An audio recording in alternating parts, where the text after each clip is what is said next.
नमस्कार दोस्तों, Rajneesh Tomar sir for UPSC tracker, Bharat academy और विश्वास एजुकेशन प्राइवेट लिमिटेड, इन तीनों प्लेटफॉर्म पर आपका स्वागत है। दोस्तों, 4 अक्टूबर 2020 को यूपीएससी के द्वारा सिविल सेवा परीक्षा का आयोजन किया गया था, जिसके व्याख्यात्मक हल के सीरीज के अंतर्गत मैं रजनीश तोमर इसके पहले इतिहास का व्याख्यात्मक हल दिया, फिर हमने पॉलिटी का व्याख्यात्मक हल दिया, फिर मेरे मित्र काजी सर आपको सीसैट के मैथ का व्याख्यात्मक हल दिए।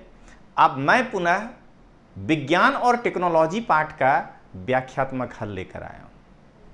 दोस्तों, यहां ध्यान रखिएगा कि इसमें हमने सामान्य विज्ञान को शामिल नहीं किया है और ना ही पर्यावरण को शामिल किया है, वह सेक्शन अलग है। सामान्य विज्ञान के अंदर फिजिक्स, केमिस्ट्री और बायोलॉजी के प्रश्न आते हैं, उसको हमने इसमें शामिल नहीं किया है। और पर्यावरण के क्वेश्चन तो बिल्कुल अलग हैं, जो 10-12 के आसपास हैं, उसको हमने अलग रखा है। मैं यहाँ विशुद्ध साइंस एंड टेक्नोलॉजी, जिसमें आप पढ़ते हैं ऊर्जा, information technology, atomic energy, space technology, defence, वो सब जो पार्ट है, चूंकि मैं वही पढ़ाता हूं अपने क्लास में, तो उसके प्रश्न का उत्तर लेकर के मैं आपके समक्ष आया। तो दोस्तों, आपका समय ज़्यादा नहीं लेते हुए शुरू करते हैं यूपीएससी 2020 सिविल सेवा प्रारंभिक परीक्षा के प्रश्नों का व्याख्यात्मक हल, साइंस एंड टेक्नोलॉजी। मेरे प्रश्न का आधार सेट सी है, जो हमने आपको पहले ही बताया है। सेट सी का 14वां प्रश्न है, भारत की जैव ईंधन की राष्ट्रीय नीति के अनुसार जैव ईंधन के उत्पादन के लिए निम्न में से किनका उपयोग कच्चे माल के रूप में हो सकता है? कसावा, क्षतिग्रस्त गेहूं के दाने, मूंगफली के बीज, कुल्थी, हॉर्स ग्राम, सड़ा आलू, चुकंदर। नीचे दिए गए कूट का प्रयोग कर सही उत्तर चुनें। केवल 1, 2, 5 और 6, केवल 1, 3, 4 और 6, केवल 2, 3, 4 और 5, और डी केवल 1, 2, 3, 4, 5 और 6। हम सभी जानते हैं कि इसका आंसर जो है 1, 2, 5 और 6 होगा। 1, 2, 5 और 6, 3 और 4 इसमें शामिल नहीं है। आसान ही सवाल था, क्योंकि सब लोग तो आसान ही बोल रहे हैं, तो हम भी उसमें अब शामिल हो जाते हैं पॉलिटी के बाद, कि बेहद आसान सवाल था। लेकिन जरा हम इसकी गहराई में जाएं, ये क्वेश्चन कहां से आया है। तो ये प्रश्न राष्ट्रीय जैव ईंधन नीति 2018 का पार्ट है। राष्ट्रीय जैव ईंधन नीति 2018, उस पॉलिसी में क्या क्या कहा गया है वो मैं आपको अभी बताता हूं, और उसके आधार पर देखिएगा कि ये आंसर है। ये करंट का ही लगभग क्वेश्चन है, बट 2 साल पुराना हो गया, तो अब इसको करंट नहीं कह के कहिए ये सिलेबस का हिस्सा है। पेट्रोलियम एवं प्राकृतिक गैस मंत्रालय द्वारा 4 जून 2018 को अधिसूचना जारी की गई, और 16/5/2018 से राष्ट्रीय जैव ईंधन नीति प्रभावी हो गया। यानी 16/5/2018 को। अब जो मेरे प्रश्न का पार्ट है, ऐसे तो वो नीति बहुत पेज का है, पॉलिसी, लेकिन जो अपने काम का है, उसके आधार पर इस नीति के अंतर्गत जैव ईंधन के रूप में ईंधन की निम्न श्रेणियां शामिल हैं। ईंधन को कुछ कैटेगरी में बांटा गया है, जिसे परिवहन ईंधन के रूप में या स्टेशनरी अनुप्रयोगों में इस्तेमाल किया जा सकता है। यानी इस नीति ने ईंधन को कुछ कैटेगरी में बांटा, और उस कैटेगरी के कच्चे माल को आप या तो चाहें तो परिवहन के ईंधन के रूप में, ट्रांसपोर्टेशन के ईंधन के रूप में याद करें, उपयोग करें, या स्टेशनरी अनुप्रयोग के लिए करें। तो पहला है बायो इथेनॉल, पहला कैटेगरी। ये बायो इथेनॉल क्या है? तो बायोमास से उत्पन्न इथेनॉल। सिलेबस तो बायोमास है ही ऊर्जा में, ट्रेडिशनल पार्ट है, बस उसमें राष्ट्रीय जैव ईंधन नीति जोड़ना था। तो बायोमास से उत्पन्न इथेनॉल जैसे कि चीनी युक्त सामग्री, ठीक ना, जिसमें कि चीनी युक्त सामग्री हो, जैसे गन्ना। हम लोग इसको जब ज्योग्राफी में पढ़ते हैं तब भी बताते हैं कि गन्ने के जो छोआ निकलता है मोलासेस, उससे गैसोहोल बना करके ब्राजील अपने ईंधन के क्या कहते हैं मोटर वाहन के ईंधन का 40% जो है उपयोग करता है। तो आप इसको केवल साइंस टेक में नहीं ले सकते हैं, इसको तो आप वर्ल्ड ज्योग्राफी में भी पढ़ते हैं।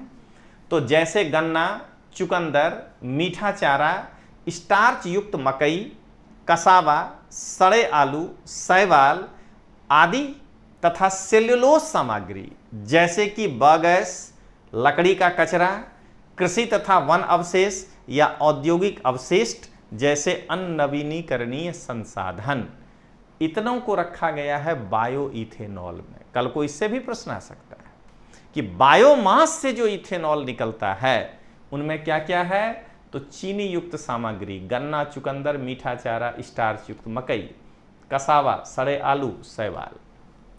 सेल्यूलोज सामग्री को भी इसमें रखा गया है, जैसे लकड़ी का कचरा, कृषि और वन का अवशेष या औद्योगिक अपशिष्ट।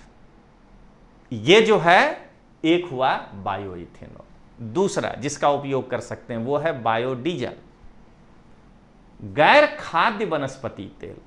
बायोडीजल में किसका यूज करना है, गैर खाद्य वनस्पति तेल, इसीलिए वो 2 खाद्य वनस्पति तेल था। एसिड तेल, खाना पकाने का तेल, पशु वसा और जैव तेल से बने फैटी एसिड से मिथाइल या एथिल एस्टर। तो इसके कारण ही जो है हमारा ये जो गैर खाद्य तेल कह दिया, इस कारण मूंगफली का बीज और कुल्थी इसमें हम लोग शामिल नहीं कर पाएंगे। ठीक, और अब मेरे काम का नहीं है तो खाली ये लिख देते हैं प्रक्रिया, क्लास में तो पूरा डिटेल्स पढ़ाते हैं। उन्नत जैव ईंधन, ड्रॉप इन ईंधन और बायो सीएनजी, ये 5 प्रकार के जैव ईंधन को कैटेगराइज किया गया है, जिसका प्रयोग आप परिवहन के ईंधन के रूप में कर सकते हैं या स्टेशनरी सामग्री के रूप में कर सकते हैं। ये था आपका क्वेश्चन 1। साइंस टेक के कुछ प्रश्न ऐसे हैं जिसमें वो दोनों में व्याख्या ही उसका व्याख्या है, कई में आगे जाकर बताना पड़ रहा है, तो आपको मिक्स जैसा लगेगा। साइंस टेक पढ़ने का सबसे सरल उपाय है, कोई भी पब्लिकेशन हो, इसमें स्पेक्ट्रम भी आप ले सकते हैं, कोई उसमें गुरेज नहीं बताए, तो जहां जरूरी है वहां हम पीछे नहीं हटेंगे। अब झूठे इतिहास, भूगोल और संविधान में इतना अच्छा अच्छा राइटर के होते हुए लपेटे में ले लेता है लोग ये आलतू फालतू किताब। आप स्पेक्ट्रम ले सकते हैं, दृष्टिकोण मंथन ले सकते हैं, जो लेना हो आपको, परीक्षा मंथन वाला जो है उसका ले सकते हैं, दृष्टिकोण मंथन नहीं, परीक्षा मंथन है उसका ले सकते हैं। तो विज्ञान और प्रौद्योगिकी पर चूंकि कोई यूनिवर्सिटी में सिलेबस तो इस तरह का है नहीं, और वो खोजने जाएंगे तो फिर बहुत लपेटे पड़ जाएंगे। अब एटॉमिक एनर्जी के लिए हम अगर बीएससी का फिजिक्स लेने जाएं तो लपेटे में पड़ जाएंगे। इसीलिए इसमें हम लोग कहते हैं कि ठीक है, अब गाइड से काम चला लो, क्या करोगे। लेकिन ध्यान रखिएगा दोस्तों, वो गाइड पढ़ करके हम जो हम पढ़ते हैं स्पेक्ट्रम या मान लीजिए परीक्षा मंथन, आपको जो पसंद आए उसमें से, गुजराती में तो मैं भी इतनी मोटी किताब लिखा हूँ साइंस एंड टेक का, तो मोटा मोटी लोग उसमें वही लिखते हैं। तो आप उसको पहले एक बार ट्रेडिशनल जरूर पढ़िए। ट्रेडिशनल पढ़ने से आपके अंदर एक सोच डेवलप होता है।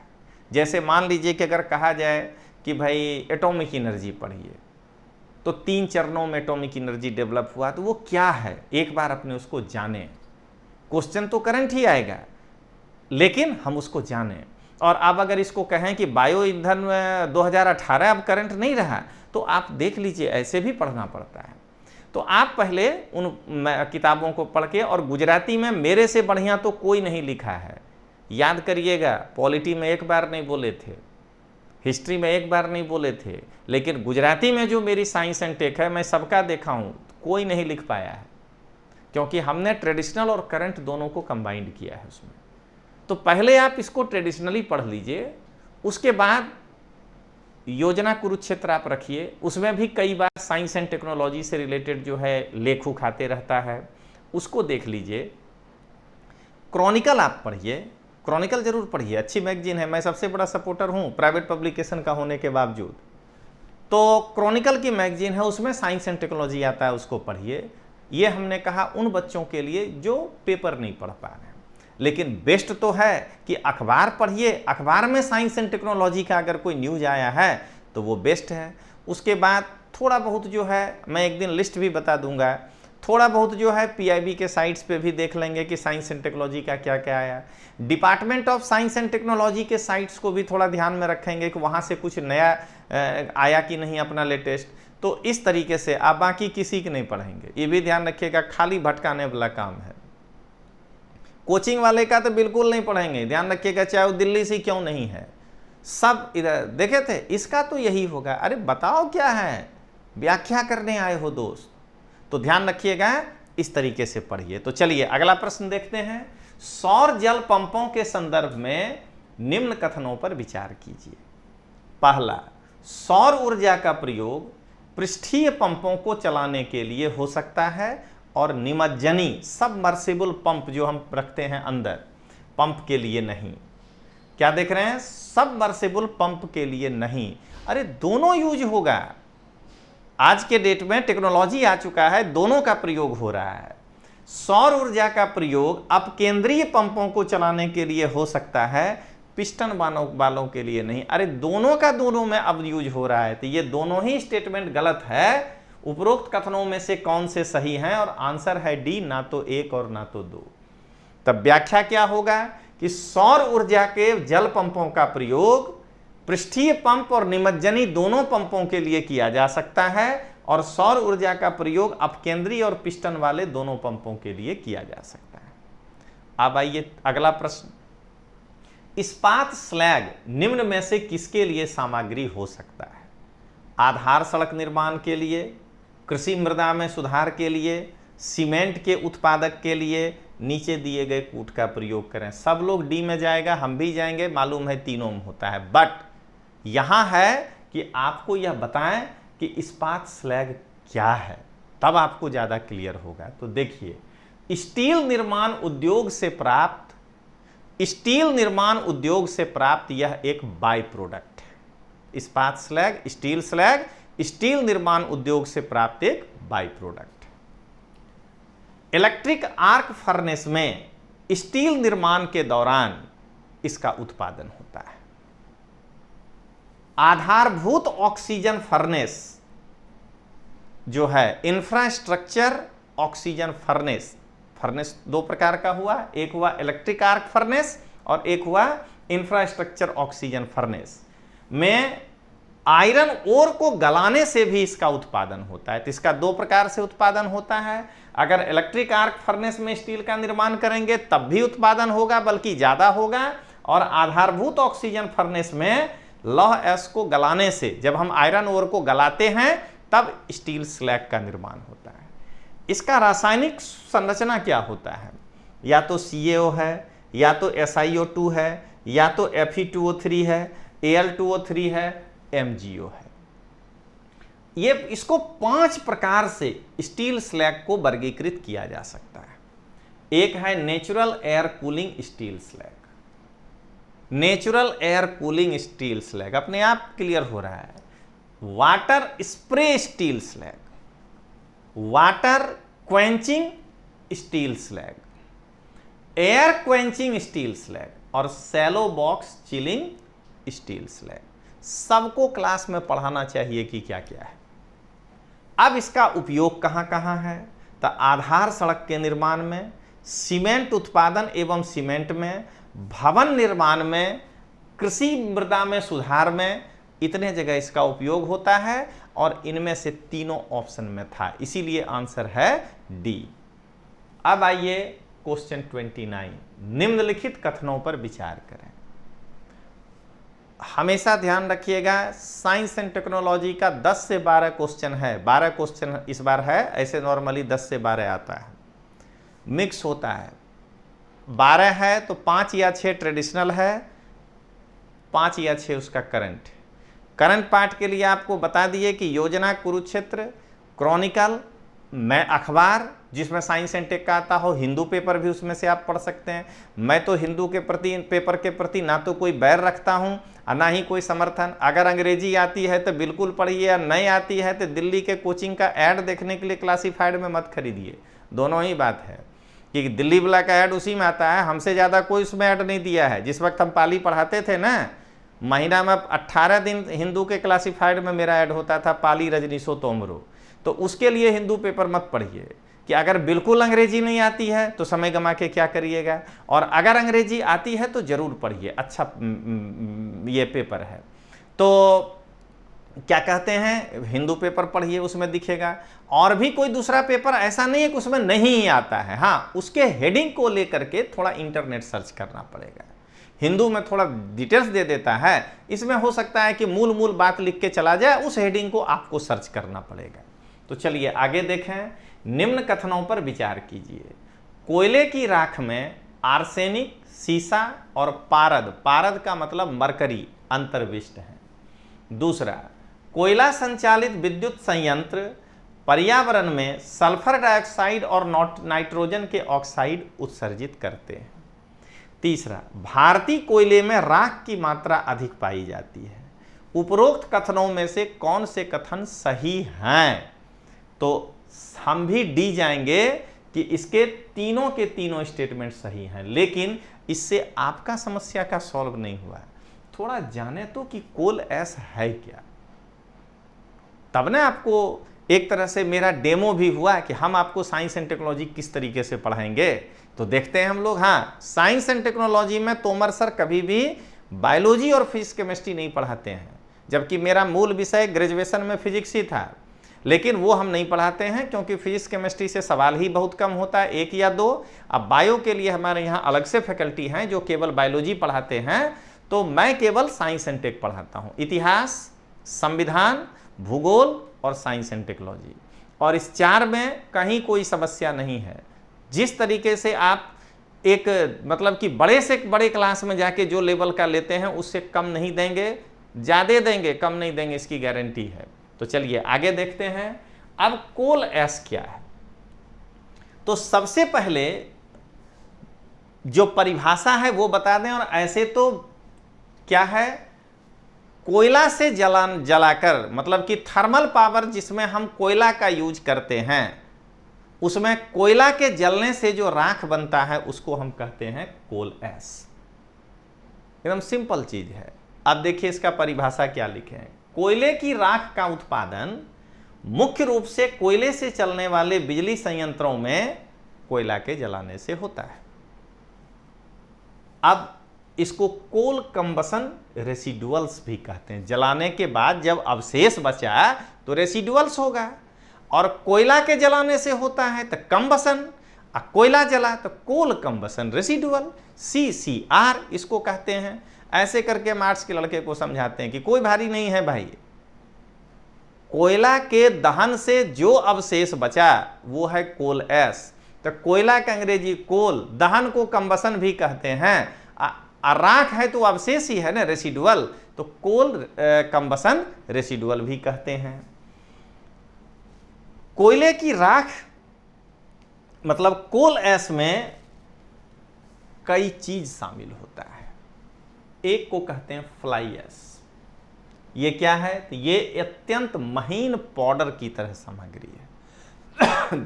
वो मतलब कि कोल एश सबको कहा जाएगा, उसमें अलग अलग नाम वर्गीकृत कर रहे हैं। तो उसमें से फ्लाई एश किसको कहते हैं? तो जब बॉयलर में कोयला को पीस करके उसके बाद जब हम जलाएंगे तो वो अत्यंत महीन बारीक राख बनेगा। सीधी सी बात है, उसको कहते हैं फ्लाई एश। बॉटम एश, जो कोयले का मोटा कण होगा जब वो जलेगा तो फ्लाई कर नहीं सकता, हल्का है ही नहीं, तो धीरे धीरे धीरे धीरे क्या होगा, क्या कहते हैं, कोयला के पास ही मिट्टी के तल में जम जाएगा। उसको कहते हैं बॉटम एश। वो एश जो बॉटम में चला गया। बॉयलर स्लैग, वो जो भट्ठी है, भट्ठी से जो पिघला हुआ राख निकला, जब राख निकला भट्ठी से तो उसमें वो पिघला हुआ है। जब वो पानी में ठंडा होगा तो ठंडा होने के बाद वो क्या होगा, अत्यंत चिकना और चमकदार हो जाएगा। उसको कहते हैं हम लोग बॉयलर स्लैग। चिकना है और चमकदार है, लेकिन वो था क्या, जब वो भट्ठी से निकला था तब वो मोल्टेड ऐश था, और वो मोल्टेड ऐश जब पानी में जो है गया और ठंडा हुआ तो उससे बना क्या कहते हैं, बॉयलर स्लैग। अब आइए, फ्लू गैस डीसल्फराइजेशन मटेरियल। कोयले से चलने वाले बॉयलर से सल्फर डाइऑक्साइड के उत्सर्जन को कम करने की जो प्रक्रिया हम अपनाते हैं, जिस चीज को अपनाते हैं, वो जो कीचड़ युक्त सामग्री बनाता है उसको कहते हैं हम लोग फ्लू गैस डीसल्फराइजेशन मटेरियल। और अन्य अनेक उत्पादन हैं जैसे फ्लूडाइज बेड कॉम्बेशन एस या सेंट सेफर सेरेबल रेसिडुअल्स, ये सब इसके अन्य हैं। लेकिन इतने चीज जाने हम लोग कोल ऐश में। अब जाने कि कोल ऐश में होता क्या क्या है। Arsenic, lead, mercury, cadmium, chromium, selenium के साथ साथ aluminium, antimony, barium, beryllium, boron, chlorine, cobalt, manganese, molybdenum, nickel, thallium, vanadium और जिंक पाए जाते हैं। ये हमने रिपोर्ट लिया है। ये कहां से पाया गया, ये line US environmental protection agency human ecological risk assessment of coal combustion waste, ये उसका शीर्षक था जो उस एजेंसी का जर्नल्स था।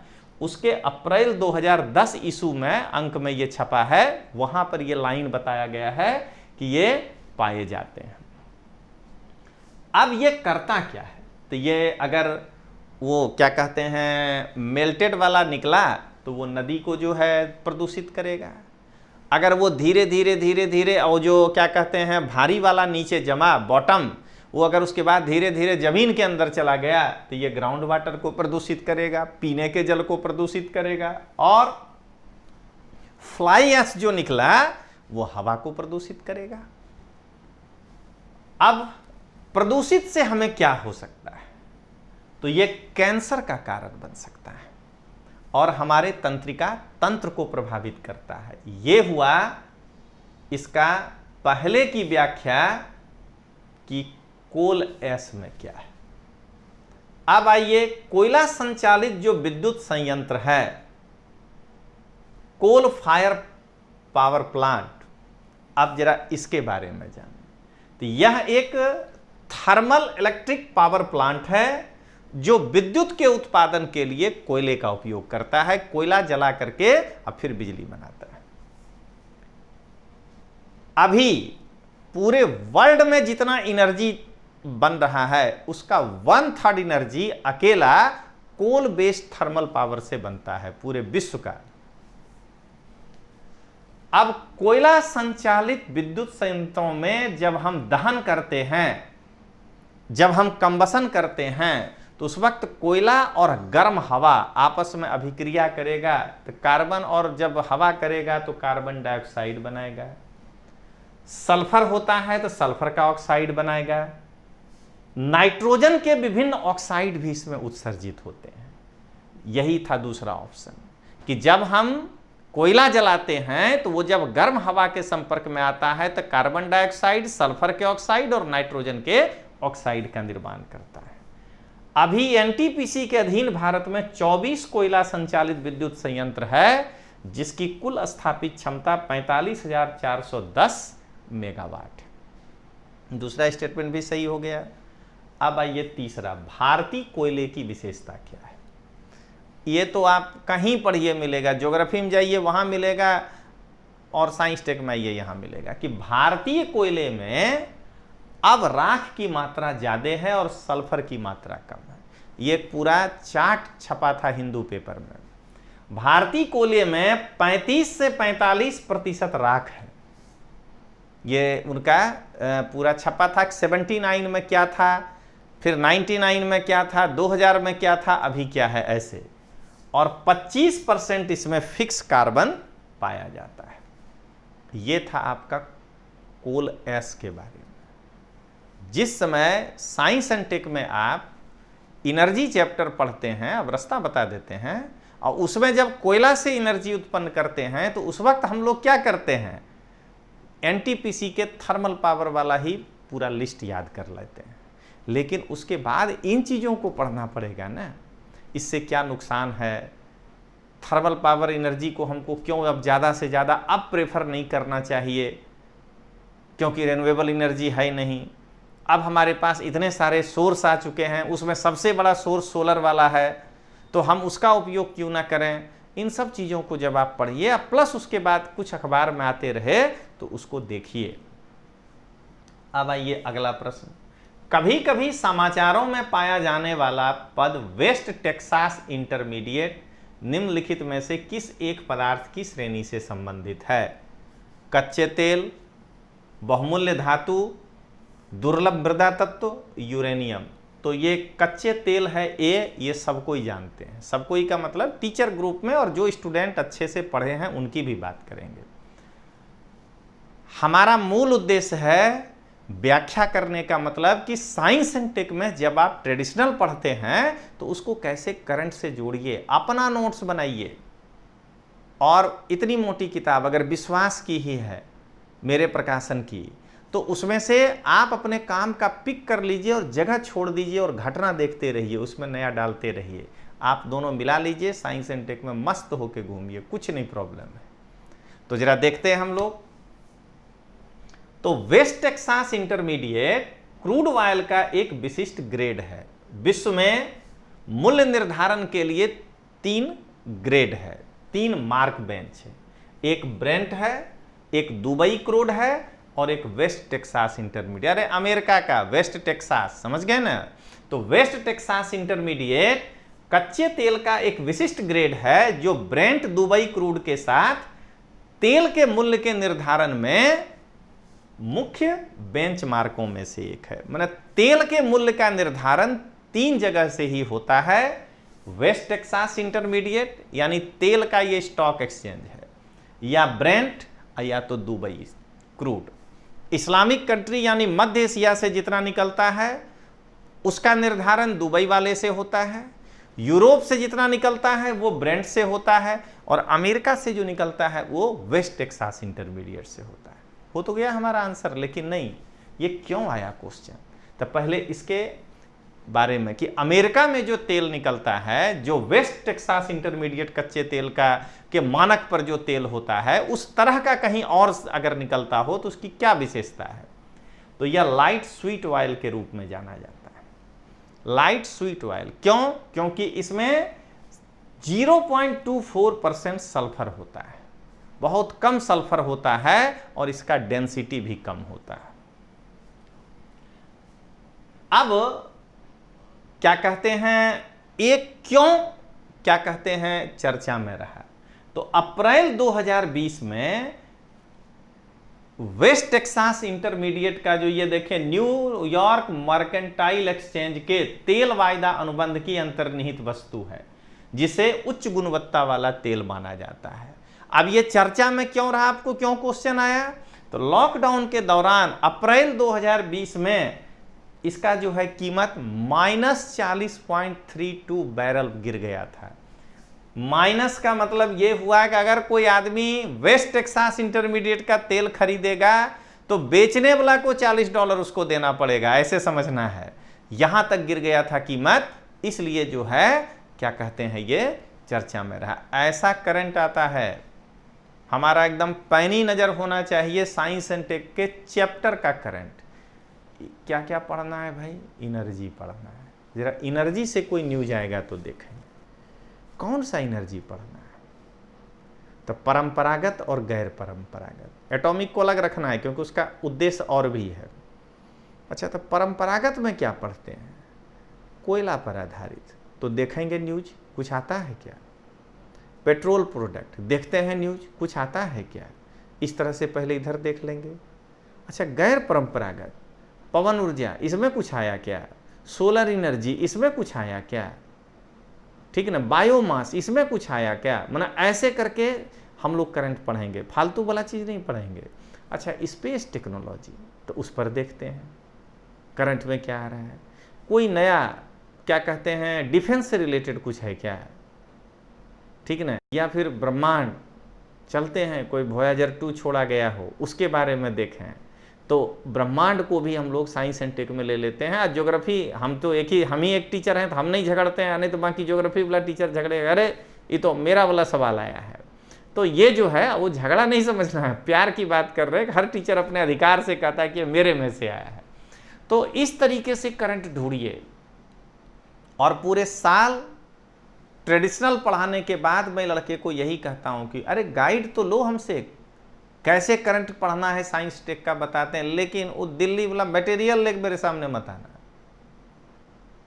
अगर तोमर सर धुर विरोधी हैं किसी का तो 2 ही चीज का, यही हिंदी माध्यम के लड़के के कैरियर को लेके डूबा है। हम ऑन कैमरा कह रहे हैं, एक गाइड अच्छी किताबों को छोड़कर हरिश्चंद्र वर्मा और BL ग्रोवर और बिपिन चंद्रा जैसे किताबों को छोड़कर गाइड पढ़ता है लड़का, वो कैसे यूपीएससी निकालेगा। और दूसरा, परंपरागत मैगजीन को छोड़ करके आलतू फालतू के पीछे भागना। ये जो कुछ नए नए लोग मार्केट में आ गए, कुछ नहीं है, टीम बनाया है, पन्ना भरना चाहता है, आलतू फालतू चीज़ों को ट्रांसलेट करके आपको दे रहा है कि आप इतना पढ़िए और परेशान हो जाइए। और हम अपने राज्य के लिए तो कुछ कहेंगे ही नहीं। पहले इफिशिएंट तो हो मैगजीन निकालने वाला, पहले उसको पता तो हो कि ये न्यू टेक्सास इंटरमीडिएट क्या होता है, उसके लिए कोई मेरे पास शब्द नहीं है। इसीलिए हम कभी गुजराती मैगजीन का शिकायत भी नहीं किए हैं, क्योंकि पहले शिकायत के लिए लायक होना पड़ता है, तब शिकायत किया जाता है। कम से कम गाइड मैगजीन जो दिल्ली से निकलता है वो इतना कुछ तो लायक है, ताकि यहाँ के तुलना में तो उसका शिकायत करते हैं। ये तो शिकायतें के लायक नहीं है। इसके बारे में बोलना यानी अपना कद घटाना। मेरे सामने कई लोग आके बोलता है गुजरात में, फलाना टीचर बहुत पॉलिटी जानता है, चुप हो जाते हैं, क्या बोलना है उसके बारे में।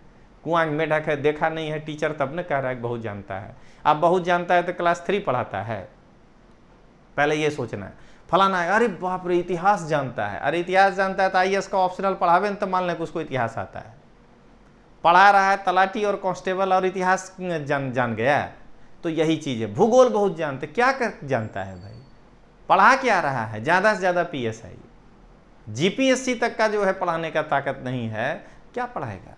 इसीलिए हम लोग उस पर चर्चा ही नहीं करते हैं और कभी भी नहीं शिकायत करते हैं। क्यों? क्योंकि शिकायत के लिए पहले 0 पे तो आइए, माइनस वाले का क्या शिकायत करे आदमी। तो चलिए आगे देखते हैं।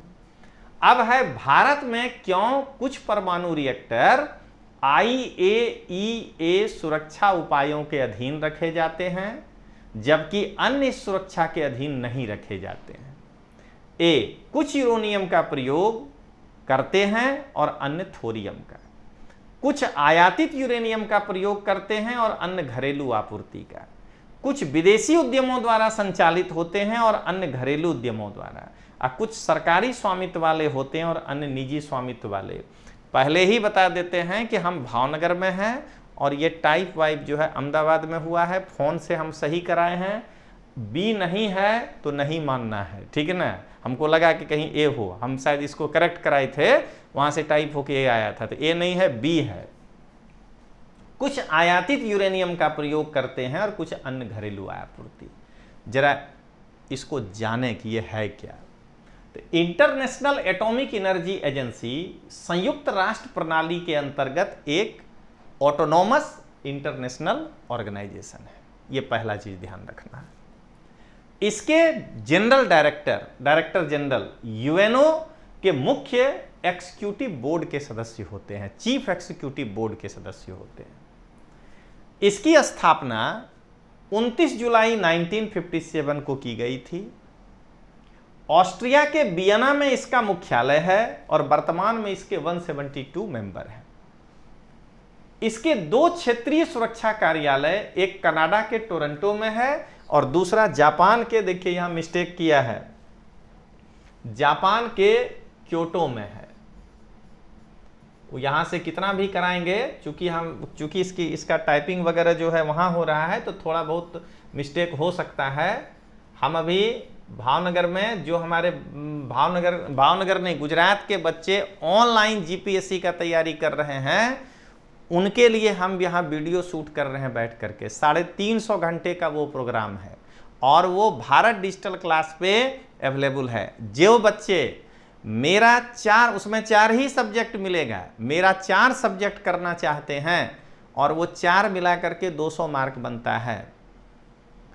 इतिहास, भूगोल, संविधान और साइंस एंड टेक्नोलॉजी।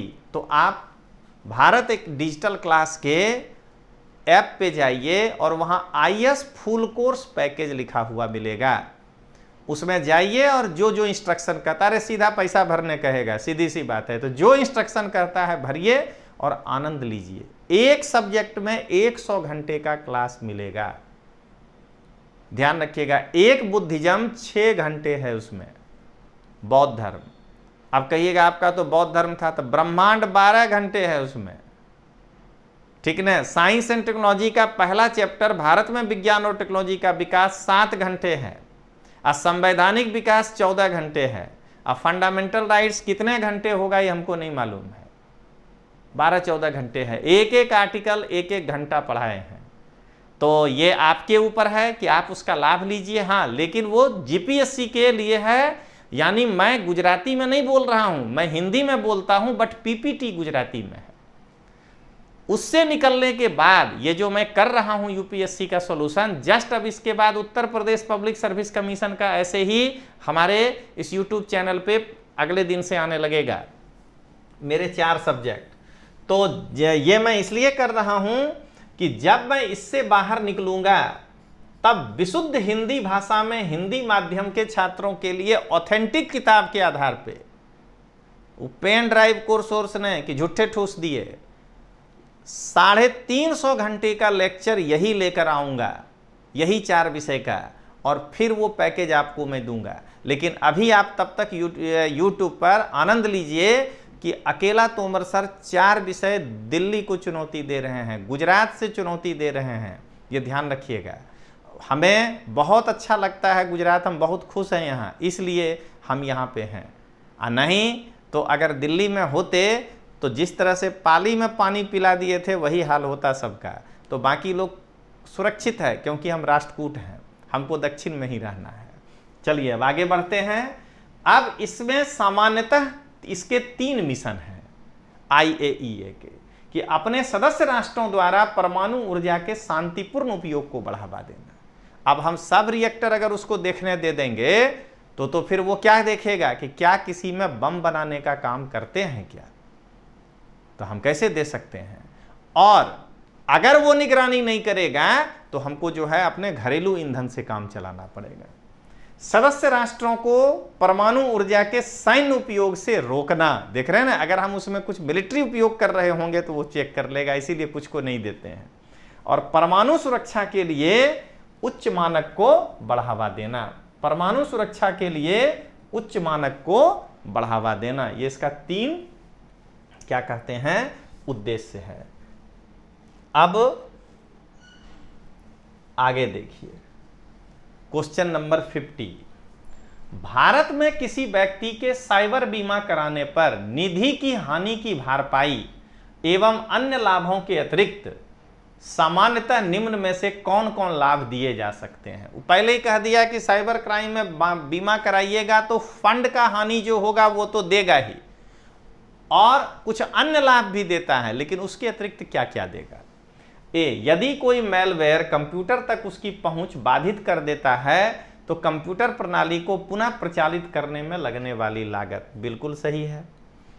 यदि वह प्रमाणित हो जाता है कि किसी शरारती तत्व द्वारा जानबूझकर कंप्यूटर को नुकसान पहुंचाया गया है तो नए कंप्यूटर की लागत नहीं है, ये ध्यान रखिएगा। अब जरा हम लोग आगे बढ़ें। यदि साइबर बलात् ग्रहण होता है तो इस हानि को न्यूनतम करने के लिए विशेषज्ञ परामर्शदाता की सेवाएं लेने पर लगने वाली लागत।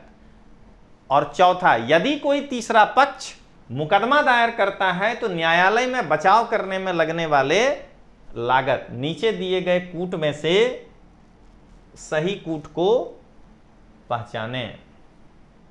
केवल 1, 2, 4, बी 1 3 4, सी 2 3, डी 1 2 3 4, तो आंसर होगा बी।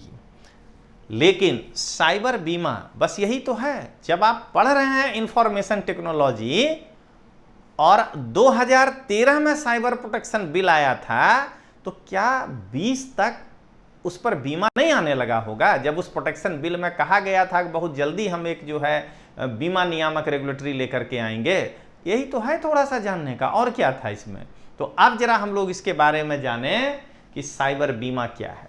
तो यह आमतौर पर संवेदनशील ग्राहक जानकारी जैसे social security number, credit card number, account number इत्यादि से संबंधित आंकड़ों के उल्लंघन के लिए, इसके उल्लंघन के लिए जो हम व्यावसायिक देयता करते हैं, जो हमको कोई माने गलत पैसा मांगता है देना पड़ता है, उसको ये कवर करता है।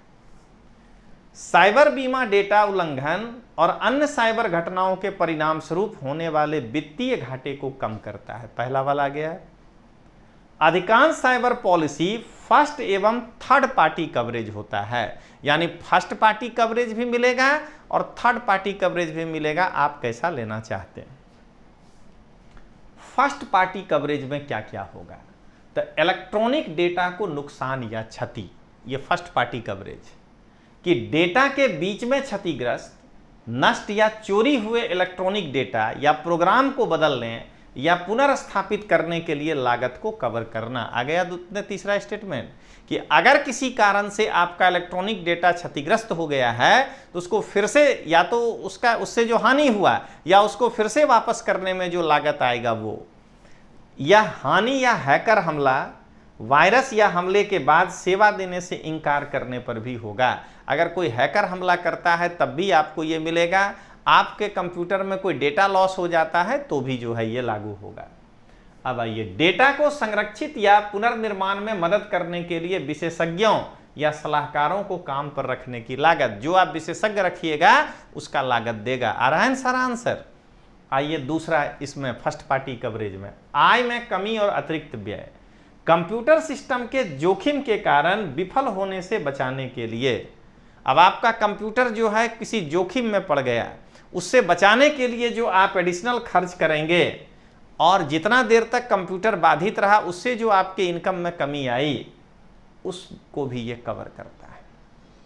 तीसरा, ये सब फर्स्ट पार्टी कवरेज है। साइबर एक्सटॉर्शन, जब कोई हैकर कंप्यूटर सिस्टम में सेंध लगाकर नुकसान पहुंचाने की धमकी देकर राशि, निर्धारित राशि भुगतान करने के लिए कहता है, उस समय ये कवर देता है। इसके अतिरिक्त है अधिसूचना लागत, अप्रतिष्ठा को नुकसान। अब आइए थर्ड पार्टी कवरेज में क्या क्या देता है। नेटवर्क सुरक्षा और गोपनीयता का दायित्व, इलेक्ट्रॉनिक मीडिया देता, डेटा उल्लंघन कानूनों की निगरानी करने वाले रेगुलेटरी एजेंसी के द्वारा फर्म पर लगाया गया जुर्माना, अगर आपके फर्म पर कोई जुर्माना लगाया तो वो, यदि कोई तीसरा पक्ष मुकदमा करता है तो न्यायालय में बचाव करने में लगने वाली लागत। आ गया ना वकील वगैरह सब। इस तरीके से पढ़ना है दोस्तों कि हमको दिखे कि नहीं ये डायरेक्ट लाइन परीक्षा में आया है। अब आइए अगला क्वेश्चन, कार्बन नैनो ट्यूब के संदर्भ में निम्न कथनों पर विचार करें। इसको मानव शरीर में औषधि और प्रतिजनों के वाहकों के रूप में प्रयुक्त किया जा सकता है। दूसरा, इनको मानव शरीर के क्षतिग्रस्त भाग के लिए कृत्रिम रक्त कोशिकाओं के रूप में बनाया जा सकता है। इनका जैव रासायनिक संवेदकों में उपयोग किया जा सकता है। कार्बन नैनो ट्यूब जैव निम्नीकरणीय होते हैं। उपरोक्त कथनों में से विचार करिए। डी आंसर है। एक बार हम भी थोड़ा हाथ ऐसे करते हैं, बहुत आसान है, डी आंसर है। लेकिन जरा इसका व्याख्या सुनिए।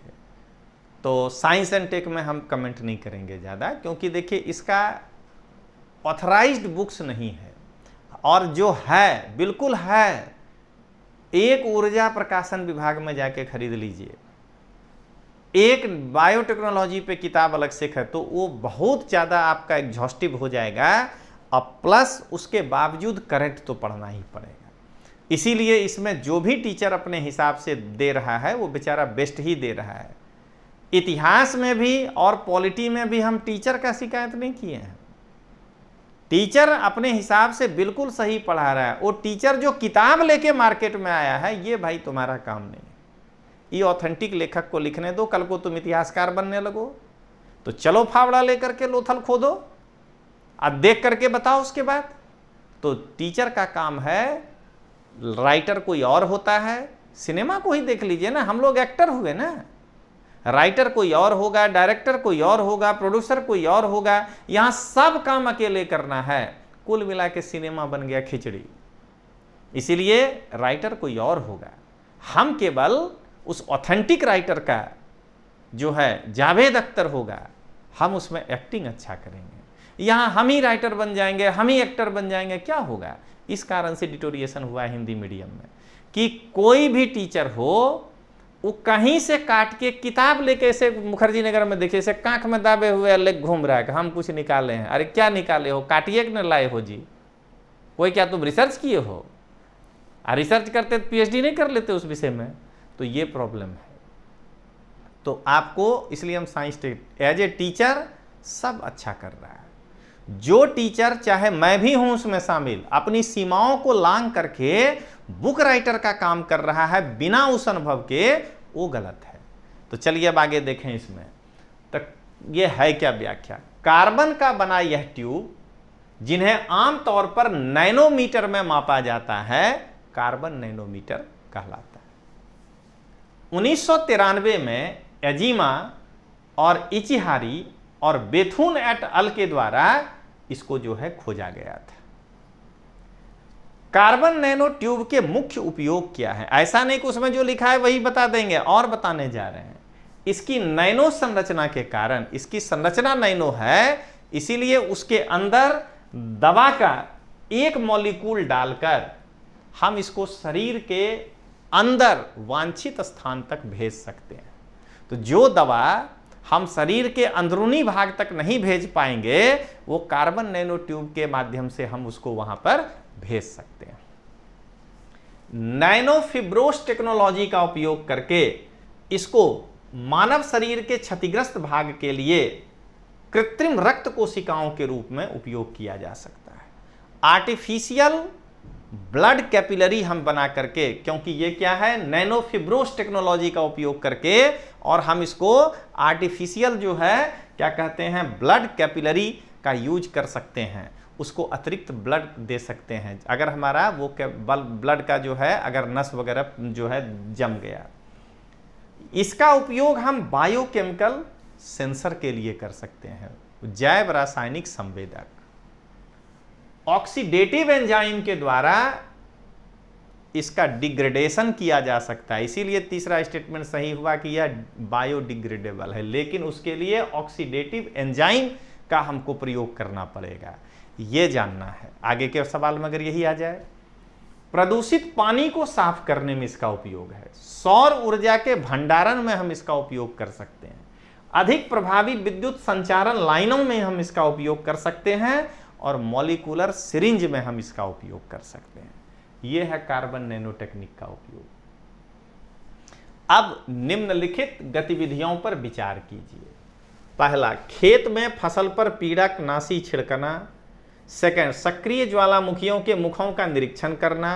और तीसरा, डीएनए विश्लेषण के लिए उत्क्षेपण करती हुई व्हेल के श्वास के नमूने को एकत्र कर। दरअसल पहला दो बेहद सिंपल दिया जान करके कि ड्रोन से, अब ज्वालामुखी के मुंह में कौन जाएगा क्रेटर में, आम आदमी, तो ड्रोन से जो है हम फोटो ले सकते हैं। क्या कहते हैं, खेत के फसल में जो हम जाते हैं पेस्टिसाइड छिड़कने, कई तरह का नुकसान हो जाता है। कई बार आंख में ही लग गया, मुंह बांध करके छिड़कते हैं, तो कई बार नाक में सांस लेने के कारण, तो ड्रोन से छिड़क देंगे। ये दो सब कोई जानता है। तीसरा है करंट अफेयर्स, अभी बताते हैं, इसका ही कहानी सुनाएंगे, ये जब आपको आएगा तो। और इसी प्रकार का दोस्तों व्याख्या एकदम तैयार रहिएगा, Uttar Pradesh public service commission, और बिल्कुल आपके तोमर सर इस बात का बीड़ा उठाए हुए हैं, एकदम ये बीड़ा उठाए हुए हैं कि कहीं भी क्लास 1-2 का परीक्षा होगा भारत के हिंदी भाषी राज्यों में, तो उसका भारत का इतिहास, भूगोल, साइंस एंड टेक्नोलॉजी और पॉलिटी, इसका जो है बिल्कुल ही सर जो है आपको व्याख्या देंगे। और काजी सर का जब तक सहयोग रहेगा मैथ भी आपको मिलेगा, चिंता नहीं करिएगा। काजी सर हमारे बड़े अच्छे मित्र हैं, वो शौकिया आपको फ्री सेवा देने आ जाते हैं। वो बैंक में नौकरी करते हैं, IBPS वो 7 बार निकाले हैं, इसलिए वो कोई टीचर बन के आपके सामने नहीं आते हैं। सरकारी नौकरी वाला आ भी नहीं सकता, ये यूट्यूब का फ्री सेवा है, हमारे दोस्त हैं इसलिए आपके पास आ जाते हैं।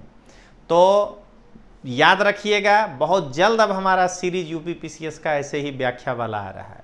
मेरा उद्देश्य वो 1 2 3 4 गिनने वाले लड़के के लिए नहीं है कि गिन लिया, मार्केट में पूछ लिया कितना मेरिट जा रहा है भाई 96, उसके बाद शुरू हो गया अरे यार मेरा जो है 94 हो रहा है, मेरा 96 हो रहा है। अरे भाई 2 महीना 1 महीना प्रतिष्ठा ले घूमोगे कि PT के आसपास हो, दिल से पूछे हो कि फेल तो हो ही रहे हो, अगर नहीं है उतना तो जब रिजल्ट नहीं आएगा ना तो उस दिन वही आदमी हंसेगा कि झूठ बोलता था। इंसान का आदत है, पास हो जाओगे तो वाह वाह करेगा, नहीं होगे तो इसीलिए 10 कोचिंग से सलाह लेकर के कि कितना मेरिट जाएगा और तब अपना मेरिट सेट करता है, ये सब बहुत पुराना है। आज तो इतना ज़्यादा हो गया, हम लोग के टाइम में 98 99 में यही होता था कि लड़का दिल्ली विश्वविद्यालय के जुबली हॉल हॉस्टल में दौड़ता था, ग्वायर हॉल में दौड़ता था हॉस्टल में, अत्ताबा के मुखर्जी नगर में कहता था ग्वायर हॉल के अनुसार इतना मेरिट जा रहा है, जुबली के अनुसार इतना जा रहा है,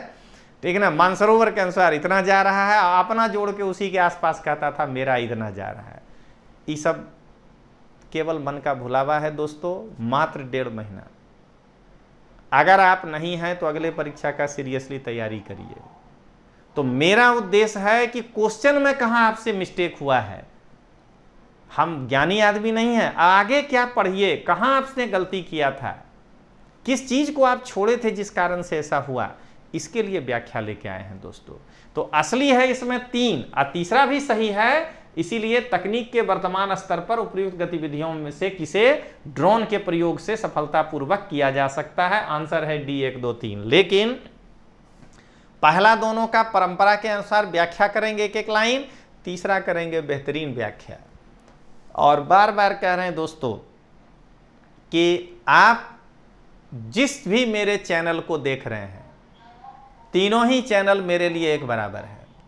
Rajneesh Tomar sir for UPSC tracker में अगर आप अभी हमको देख रहे हैं तो वहाँ सब्सक्राइब करिए, आपको बहुत अच्छे अच्छे वीडियो आने जा रहे हैं। आप कल ही देखे होंगे कि आपको ब्रिक्स जो नवंबर में हुआ था उसके बाद के सम्मेलनों पर हमने पढ़ाया। पहले ब्रिक्स पढ़ाया और फिर उसके बाद अप्रैल में 2020 में, सितंबर 2020 में जो सम्मेलन हुआ वो। तो लेक्चर भी आते रहेंगे, ऐसा नहीं सोचिएगा कि केवल क्वेश्चन। अभी परीक्षा हुआ है तभी पहले क्वेश्चन ही बात करेंगे ना, ये खत्म हो जाएगा तो उसके बाद फिर लेक्चर भी देंगे आपको। करंट के टॉपिक तो मैं बता रहा हूं कि इससे मैं बाहर निकल जाऊं, एक तो हफ्ता में रहेगा ही। जैसे अभी ब्रिक्स आपने कल पढ़ा, उसके पहले आप आसियान देखे थे, उसके पहले आप ग्लोबल इनोवेशन देखे थे। तो तीनों ही चैनल पर जहां आप हमको देख रहे हैं, अगर आप भारत एकेडमी के चैनल पे देख रहे हैं तो वहाँ सब्सक्राइब करिए, अगर आप Rajneesh Tomar sir for UPSC tracker देख रहे हैं तो वहाँ सब्सक्राइब करिए, अगर आप विश्वास एजुकेशन का चैनल देख रहे हैं तो वहाँ करिए। मेरा लेक्चर तीनों जगह अवेलेबल होगा। हमें कि लड़का कट जाएगा, मेरा के कम हो जाएगा, ये सब का हमको चिंता नहीं है। वो के वगैरह वो देखता है जिसको कि मन में कुछ है। हम भगवान बुद्ध के शिष्य हैं। याद करिए जब उनको ब्रह्मा जी कहे थे, ये कहानी है महावग का, कि हे भगवान, वो जब भगवान बुद्ध को ज्ञान मिल गया था ना, तो वो ज्ञान प्राप्त करने के बाद 7 सप्ताह तक विभिन्न वृक्ष के नीचे घूमते रहे और ज्ञान का उपदेश देना किसी को नहीं चाहते थे। तो ब्रह्मा जी अवतरित होकर के उनको कहे कि भगवान आप उपदेश दीजिए, धार्मिक कथा का कहानी है, इसलिए ना तो इस पर कमेंट ना कुछ, इतिहास नहीं है, ये कहानी है। इसी पर समझिएगा कि हम बौद्ध धर्म क्यों इतना अच्छा पढ़ाते हैं। तो ब्रह्मा जी उपस्थित होकर के कहे कि हे भगवान आप उपदेश देने निकलिए, नहीं तो ये संसार नष्ट हो जाएगा। तो भगवान बुद्ध एक तालाब का उदाहरण दिए, बोले इस तालाब में देखिए पानी के अंदर काई ही काई जमा है। मतलब वो बोले संसार एक तालाब है, पानी पाप का लेवल है, अंदर पापी लोग हैं। बोले कुछ पानी के लेवल पे, यानी आधा पापी आधा पुण्यात्मा, और कुछ पानी के ऊपर है पौधा, फूल निकलता है। तो मेरा ज्ञान तो ये ऊपर वाला ही समझ पाएगा, काई नहीं समझ पाएगा। अभी नहीं सोचिएगा कि आपको काई कह रहे हैं। बच्चा को कोई काई कहता है, आप मेरे विद्यार्थी हैं भाई, व्यूअर भी विद्यार्थी ही होता है, आपको उदाहरण समझा रहे हैं। तो ब्रह्मा जी इनको बोले कि अच्छा आप समझ गए कि 3 तरह का इंसान है दुनिया में, पापी, आधा पापी, पुण्यात्मा। तो इनको ले गए पहाड़ के ऊपर, बोले नीचे देखकर बताइए कि इनमें से आने जाने वाला आदमी में कौन लंबा है और कौन नाटा है।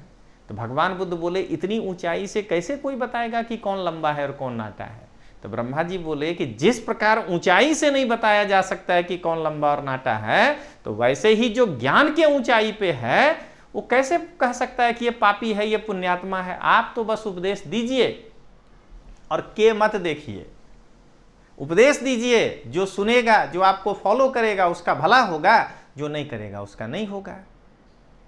275 के हो गया, क्या फर्क पड़ता है, पास तो 10,000 कौन करना है जो पीटी निकालेगा, और उसमें हिंदी मीडियम वाला तो 2,000 न होगा। तो 273 के हिंदी मीडियम वाला किसी को फॉलो कर लिया तो क्या फर्क पड़ता है। अच्छा लड़का तो वही 2,000 है, अगर वो 2,000 में हमको अगर 200 फॉलो कर रहा है, 500 फॉलो कर रहा है, तो वो ताकत है। अच्छा लड़का हमको फॉलो करे, तो ये ध्यान रखिएगा। तो हम लोग तो भगवान बुद्ध के श्रेणी में है कि आप जो है हमको लाइक करिए, डिसलाइक करिए, फॉलो करिए, नहीं करिए कोई, लेकिन आपको अच्छे अच्छे लेक्चर मिलेंगे, आपको अच्छी किताबों की जानकारी मिलेगी, और समय समय पर बुक भी दिखाते रहेंगे कि कौन सा पढ़ना है ऐसे करके। तो चलिए आगे बढ़े हम लोग, तो जरा इसकी व्याख्या देखें। तो व्याख्या, और बस ध्यान रखना है कि यूपी पीसीएस का भी व्याख्यात्मक हल आ रहा है, आ रहा है, आ रहा है। तीनों ही चैनल में से जो आपको जहां है वहीं रहिएगा, फ्लक्चुएट नहीं करिएगा। हाँ, अगर किन्हीं को लगता है कि हम मतलब कि इस तीनों पे रहें, तो तीनों पे रहिए, कोई फर्क नहीं पड़ता है, क्या दिक्कत है। कुछ अलग अलग तीनों चैनल पर हो रहा होगा तो भी आपको जानने को मिलेगा। तो चलिए देखते हैं। विकसित देशों में मानव शक्ति को सुरक्षित करने के लिए ड्रोन का उपयोग किया जाता है, इसी के लिए तो करते हैं। मनुष्य को कोई हानि हो तो उससे अच्छा ड्रोन से छिड़क देते हैं पेस्टिसाइड्स। दूसरा, एक सक्रिय ज्वालामुखी के क्रेटर का निरीक्षण करना जहां ज्वालामुखी विशेषज्ञ नहीं पहुंच पाते हैं। अब सुनिए ड्रोन का तीसरा, हम्प बैक वेल, कुवड़ पीठ, बड़ा सा पीठ निकला हुआ जो वेल होता है, बड़े बड़े वेल। तो हम्प बैक वेल के माइक्रोबायोम का अध्ययन करने के लिए ड्रोन का उपयोग किया जाता है। अब ये माइक्रोबायोम क्या है, तो वेल के अंदर रहने वाले, वेल के नाक में, शरीर में के अंदर रहने वाले जीवाणुओं के समुदाय को, बैक्टीरिया के समुदाय के, रोगाणुओं के कम्युनिटी को कितने रहते हैं उस कम्युनिटी को कहते हैं हम लोग माइक्रोबायोम। तो उसके वैज्ञानिक तो क्या कहते हैं, उसके अध्ययन करने के लिए इसका उपयोग किया जाता है। अब देखिए वैज्ञानिक ने क्या किया। वैज्ञानिक ने एक पेट्री डिश से लैस रिमोट नियंत्रित हेक्साकॉप्टर नामक ड्रोन का इसमें उपयोग किया। वैज्ञानिक ने इस ड्रोन का इस्तेमाल कहां किया, अटलांटिक महासागर में केप कॉड से लेकर वैंकूवर द्वीप के बीच समुद्र के किनारे ड्रोन को चला करके, वहां व्हेल मछली निकलती थी बाहर, 26 स्वस्थ कुबड़ वाले व्हेल का जो है ड्रोन से फोटो लिया। अब तक जो है वो जाते थे नाव जहाज से, दूरे से लेके आते थे। अब ड्रोन है तो अगर वो यहां तक उछल के आ रहा है तो यहां तक ड्रोन आ जाएगा। हम एक अंदाज ले लेंगे, अंदाज क्या आप तो कंप्यूटर बता सकता है, ड्रोन यहां रहेगा। तो ये जो पानी से ऐसे बाहर निकल के सांस छोड़ता है, कैसे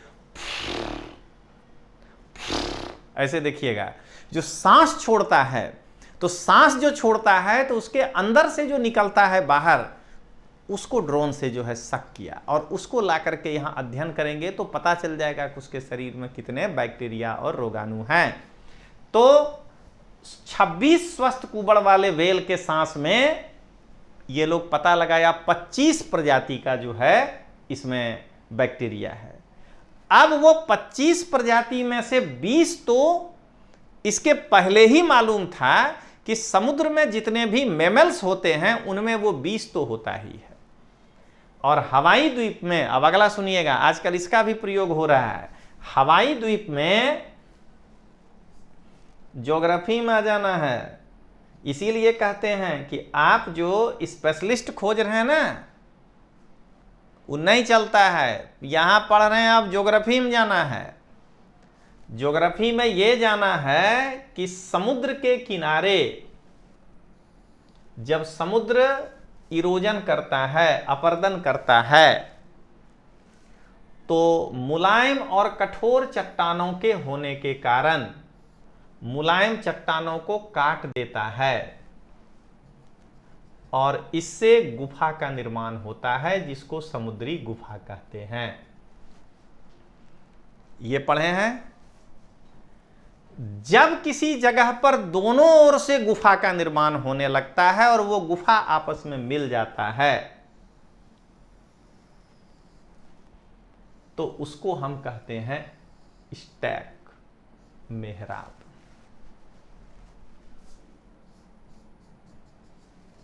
अब यहां दोनों तरफ से ऐसे समुद्र आकर के मिल गया है। अब बताइए, इतना पतला नहीं होता है। अब यहां पर अगर कोई वनस्पति है, इसका अध्ययन कैसे करिएगा? तो आजकल अमेरिका में जो बॉटनिस्ट लोग हैं कुछ, वो हवाईयन द्वीप में ड्रोन की सहायता से जिस क्लिफ के ऊपर वो नहीं पहुंच पा रहे हैं, उस क्लिफ के वनस्पति का अध्ययन कर रहे हैं। ये नहीं पूछा है, फिर भी बताया आपको। अब तो कम से कम विश्वास के बच्चों को जो है, ये विश्वास हो गया होगा कि तोमर सर 4 विषय में तड़ने नहीं देंगे किसी को। और आप अगर फुल भरोसा करके पढ़ेंगे, मैं हमेशा परमात्मा का शुक्रगुजार हूं इस मामले में। हालांकि ये बीमारी आना नहीं चाहिए था, लेकिन ये लॉकडाउन मेरे लिए कम से कम एक अपॉर्चुनिटी लेकर आया कि जो हम 4 दीवारी के अंदर पढ़ाते थे, बाहर निकलकर लड़का शिकायत कर देता था, क्योंकि वो पढ़ नहीं पाता था। उसका दिमाग कान कहां होता था? दिल्ली में है, दिल्ली में है, दिल्ली चलो। अरे दिल्ली चलो, चलो दिल्ली, ये क्या कहते हैं? ये सुभाष चंद्र बोस जी के नारा जा रहे हो क्या? तो दूसरा भी तो बोले थे सुभाष चंद्र बोस कि तुम मुझे खून दो, मैं तुम्हें आजादी दूंगा। तो उस समय कहोगे हम ना देव, हम नहीं देंगे खून। अरे डेडिकेशन देना पड़ता है भाई, भरोसा करना पड़ता है किसी पे। कोई आदमी ऐसे 20 साल से नहीं खड़ा है, बाकी लोग जानता है और हम घास छिल के आए हैं क्या? लेकिन यही था कि 4 दीवारी के अंदर जब उनको सही डायरेक्शन बताते थे, तब बोहे के पूर्वा रामा बह गए पछिया बयार, वो पछिया बयार में बह जाता था। 2-4 फ्रस्टो लड़का से गुजरात में मिला, जिसका 5 बार में पीटी खुद नहीं हुआ है, वो जो सलाह दे रहा है वो बेस्ट होगा। हर की पौड़ी पे बैठ के, वो मेरा विद्यार्थी समझ गया होगा हम किसको, मध्याह्न भोजन योजना जहां चलता है, वहां बैठ करके उसके बताए हुए चीजों पे। अरे भाई, वो खुद नहीं निकाल रहा है, उसका क्या तुम गाइडेंस ले रहे हो कि वही जो किताब बता रहा है वो हम पढ़ें? तो इसलिए कहते हैं कि हम इसको मानते हैं कि ये जो था लॉकडाउन, ये हमारे जैसे टीचरों के लिए जो हर दिन लड़ा है ऑथेंटिसिटी के लिए और बताया है कि इतना किताब नहीं पढ़ना है, उसके लिए ये अपॉर्चुनिटी निकला है कि आज कम से कम पूरा भारत, आज जो बच्चा घर में जाकर शिकायत करेगा, उसके पिताजी बोलेंगे कि मैं देख रहा हूं रजनीश तोमर कैसे पढ़ाता है, चुप रहो, जाओ घर में बैठो, तुम गलत हो। आज ये अपॉर्चुनिटी लेकर आया है। चलिए अब आगे देखें। तो ये था वैज्ञानिक लोग इसके ऊपर जो है आज ड्रोन का उपयोग कर रहे हैं। अब आइए अगला क्वेश्चन। यह प्रयोग 3 ऐसे अंतरिक्ष यानों को काम में लगाएगा जो एक समबाहु त्रिभुज की आकृति में उड़ान भरेंगे, जिसमें प्रत्येक भुजा 1 मिलियन किलोमीटर लंबी है और यानों के बीच लेजर चमक रही होंगी। कथित प्रयोग किससे संबंधित है? Voyager 2, new horizons, LISA pathfinder, evolved LISA. व्याख्या कर देते हैं ना कि इवॉल्व लीजा होगा। कुछ लोग लीजा पाथफाइंडर पे टिक मारे हैं, गलत नहीं होगा, अपने हिसाब से सोचे होंगे। इवॉल्व लीजा, चारों के बारे में जानते हैं। डी है आंसर, वाइजर 2। 20 अगस्त 1977 को बाहरी ग्रहों के अध्ययन के लिए नासा के द्वारा छोड़ा गया वाइजर 2 एक अंतरिक्ष यान है। इसने 9 जुलाई 1979 को बृहस्पति, 26 अगस्त 1981 को शनि, 24 जनवरी 1986 को यूरेनस और 25 अगस्त 1989 को नेपच्यून का विजिट लिया, दौरा किया। 5 नवंबर 2018 को वाइजर 2 ने हेलियोस्फीयर को छोड़ दिया। अब यह हेलियोस्फीयर क्या है? तो सूरज के द्वारा बनाया गया एक विशाल बबल एरिया है। सौर मंडल का जो अपना आवरण है, उस आवरण के चारों ओर एक विशाल बबल एरिया है, विशाल बुलबुला का क्षेत्र है, जो अंतरिक्ष को, जो सौर मंडल को चारों ओर से घेरे हुए, उसको वो पार कर गया। ये था वाइजर 2। अब आइए न्यू होराइजन्स। ये नासा के द्वारा छोड़ा गया इंटरप्लेनेटरी स्पेस प्रोब है। ध्यान रखिएगा, इंटरप्लेनेटरी स्पेस प्रोब। तो स्पेस यान क्यों नहीं कहे, तो प्रोब इसलिए कहे कि एक रोबोट अंतरिक्ष यान, उसको हम कहते हैं प्रोब, कि एक रोबोट अंतरिक्ष यान जो पृथ्वी की परिक्रमा नहीं करता है, बल्कि वह बाह्य अंतरिक्ष का खोज करता है, उसको हम कहते हैं, अन्य ग्रहों का खोज करता है, उसको हम कहते हैं प्रोब। ये देखिए यहां, उसको कहते हैं स्पेस प्रोब। इंटरप्लेनेटरी, एक से ज्यादा प्लैनेट का ये जो है खोज करने निकला है। तो देखिए, वर्ष 2006 में बृहस्पति और प्लूटो के अध्ययन के लिए इसे छोड़ा गया था। इसने फरवरी 2007 में बृहस्पति और जुलाई 2015 में प्लूटो का अध्ययन किया। अब आइए लीजा पथफाइंडर, लेसर इंफेरोमीटर स्पेस एंटीना। यह है लीजा पथफाइंडर। 3 दिसंबर 2015 को इसे नासा के सहयोग से यूरोपीय अंतरिक्ष एजेंसी के नेतृत्व में छोड़ा गया। इसे गुरुत्वाकर्षण तरंगों का पता लगाने के लिए, ग्रेविटेशनल वेव का नेचर पता लगाने के लिए भेजा गया था। अब जो अपने काम का ज्यादा उसका ना व्याख्या करें। Evolved LISA, evolved laser interferometer space antenna, इसका पूरा नाम बार लीजा में आ गया, इवॉल्व लगा दीजिए। प्रथम बार अंतरिक्ष से गुरुत्वाकर्षणी ब्रह्मांड की खोज के लिए भेजा जाने वाला एक मिशन है, अभी भेजा जाएगा। इसमें Denmark, France, Germany, Italy, Netherlands, Spain, Switzerland और यूके के वैज्ञानिकों के साथ साथ अमेरिका के कई संस्थानों का भी सहयोग है। ये नहीं कि अरे इवॉल्व है यही होगा भविष्य का, इसमें भविष्य बोल रहा है। अरे क्लियर बताइए क्या है। इस सब हिंदू पेपर में आया हुआ है। इसे 2034 में लॉन्च किए जाने की संभावना है। इसमें होगा क्या? तो इसमें होगा यही कि एक जो है, एक मदर सैटेलाइट होगा और इसके साथ 2 डॉटर सैटेलाइट छोड़ा जाएगा, सहयोगी। और ये देख लीजिए, ये बन गया समबाहु त्रिभुज। और इस तरह से वो सैटेलाइट जो है घूमेगा और ये ग्रेविटेशनल वेव का जो है क्या कहते हैं पता लगाएगा। तो इस मिशन में एक मातृ और 2 अन्य स्पेसक्राफ्ट शामिल हैं। यह सूर्य को समबाहु त्रिभुज की आकृति में परिक्रमा करेगा, ठीक ना। इसमें प्रत्येक भुजा की लंबाई 1,00,000 किलोमीटर होगी। हर भुजा 1,00,000 किलोमीटर लंबा, यानी इतना दूर होगा। ये जो है, ये 3 उपग्रह एक इंटरफेरोमीटर का निर्माण करेंगे, जिसमें 2 सहयोगी उपग्रह 1,00,000 किलोमीटर लंबे लेजर बीम से आपस में एक दूसरे से जुड़ेंगे, इसीलिए इंटरफेरोमीटर। अब आगे बढ़ें। 56 क्वेश्चन। भारत में पब्लिक इंफ्रास्ट्रक्चर, पब्लिक की इंफ्रास्ट्रक्चर, सार्वजनिक चाबी आधारभूत संरचना, कितना खराब हिंदी हो गया। पदबंध किसके प्रसंग में प्रयुक्त किया जाता है? इस सब के लिए हिंदी के पीछे नहीं पढ़ना है, इसको अंग्रेजी में ही समझना है। डिजिटल सुरक्षा आधारभूत संरचना, खाद्य सुरक्षा आधारभूत संरचना, स्वास्थ्य देखभाल और शिक्षा आधारभूत संरचना, दूर संचार और परिवहन आधारभूत संरचना। अरे सीधी सी बात है, ये डिजिटल ही है, लेकिन जरा जाने क्या है। पब्लिक की इंफ्रास्ट्रक्चर हार्डवेयर एवं सॉफ्टवेयर तथा प्रक्रियाओं का एक समूह है। हार्डवेयर, सॉफ्टवेयर और एक प्रोसेस जो है इसमें होगा, उसको मिला करके हम कहे पब्लिक की इंफ्रास्ट्रक्चर। या डिजिटल प्रमाण पत्र बनाने, प्रतिबंधित करने, वितरित करने और पब्लिक की इंक्रिप्शंस के प्रबंध के लिए आवश्यक है। पब्लिक की इंफ्रास्ट्रक्चर में क्या क्या शामिल है?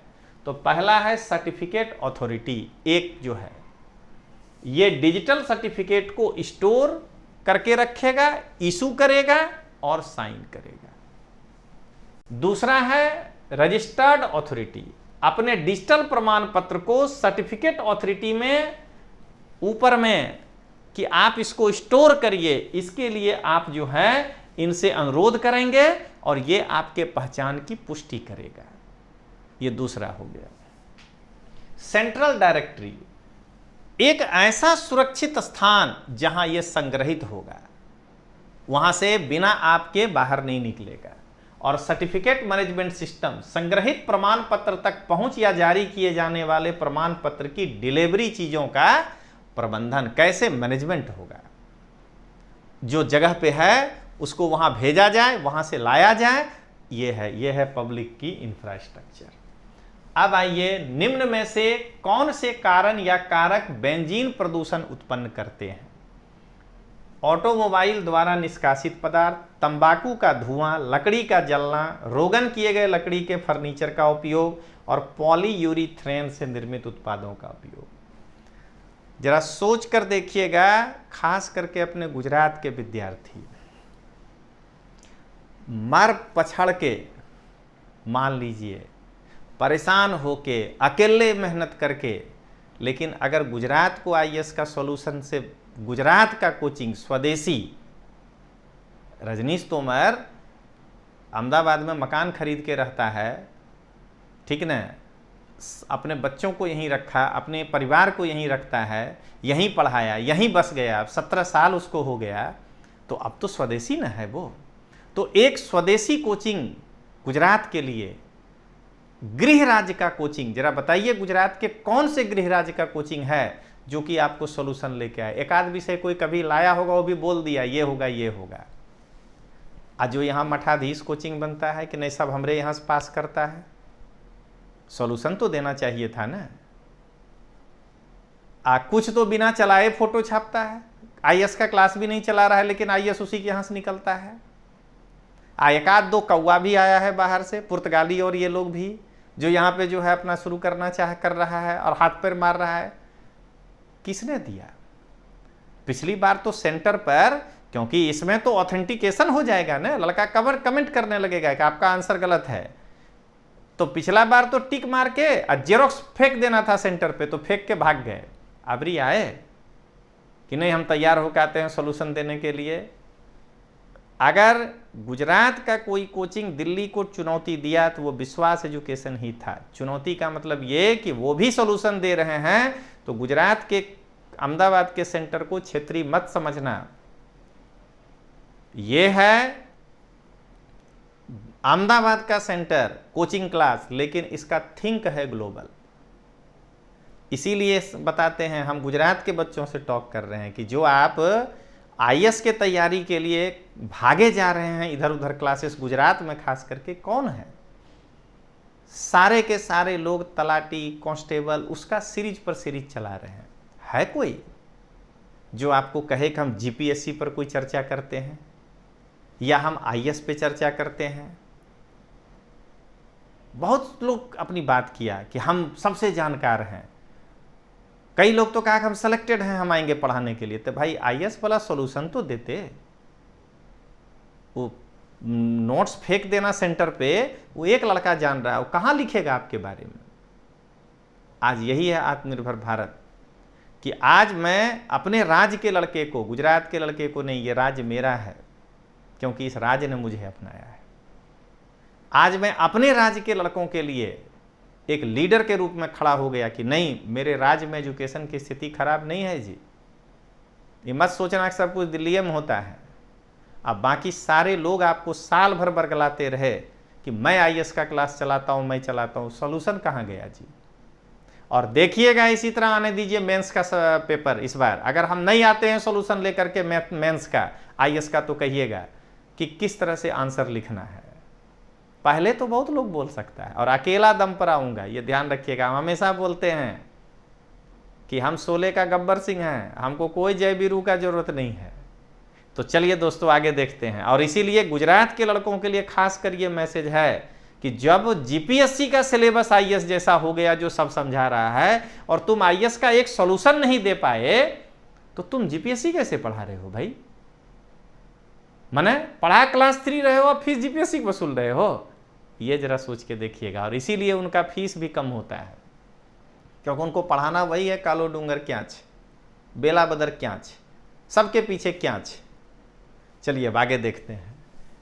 निम्नलिखित में से कौन सा कारण बेंजीन प्रदूषण उत्पन्न करते हैं? स्वचालित वाहन से निष्कर्षण पदार्थ, तंबाकू का धुआं, लकड़ी का जलना, रोगन किए गए लकड़ी के फर्नीचर और पॉलीयूरीथेन से निर्मित उत्पादों का उपयोग। नीचे में से कौन से कथन सही हैं? डी जाएंगे और क्या, सब कोई डी ही गया है, 1 2 3 4 5। लेकिन जरा जाने पहले बेंजीन का पूरा बात आज।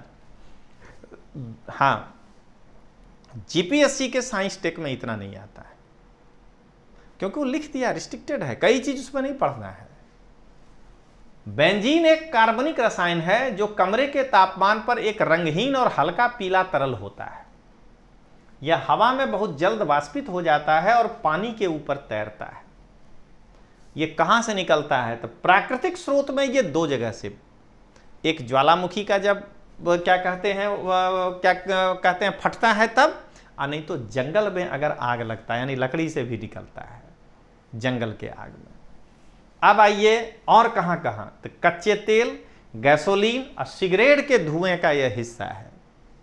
हर फिक्र को धुएं में उड़ाता चला गया, बेंजीन को उड़ाता चला गया।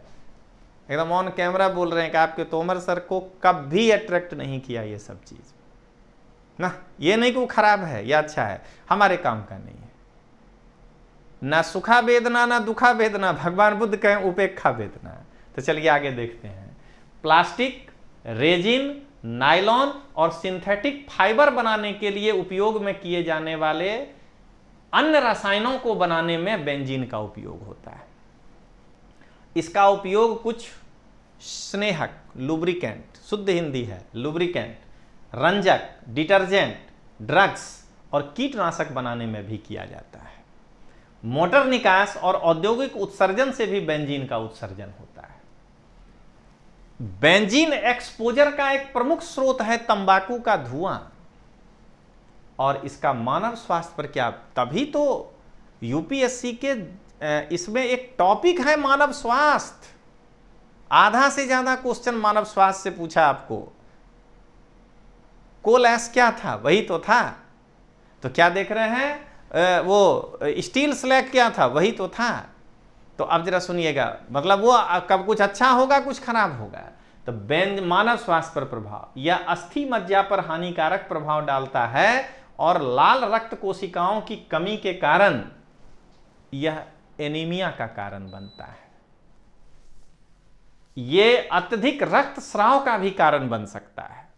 मनुष्य के प्रतिरक्षा प्रणाली को यह प्रभावी करता है और ल्यूकेमिया और कैंसर का भी यह कारक बनता है। यही एक चैप्टर है यूपीएससी में ज्यादा अपने जीपीएससी से दोस्तों। अब आइए अगला। विकास की वर्तमान स्थिति में आर्टिफिशियल इंटेलिजेंस निम्न में से किस कार्य को प्रभावी रूप से कर सकती है? औद्योगिक इकाइयों में विद्युत की खपत कम करना, बिल्कुल। लघु कहानी और गीतों की रचना, वो भी होता है आजकल। रोगों का निदान, वो तो होगा ही, या टेक्स्ट टू स्पीच तो है ही। विद्युत ऊर्जा का बेतार संचरण, ये एकदम लेटेस्ट टेक्नोलॉजी है, इसीलिए इसका आंसर होगा डी 1 2 3 4 5। यही पांचों इसका उपयोग है। अब साइंस एंड टेक्नोलॉजी का अंतिमवा सवाल,